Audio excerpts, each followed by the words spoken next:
Big hair is always big fun. I've started off hot rollering this hairstyle and I'm going to create a big soft bouffant complete with tiara.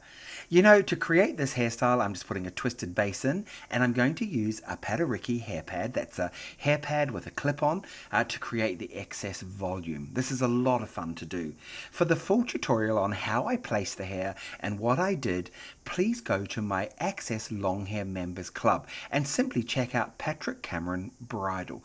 Look at this as I'm going. As I've backcombed the hair gently, I then start sort of just brushing the hair, smoothing the hair out and creating voluptuous waves all the way around, making sure that I cover the hair pad beautifully.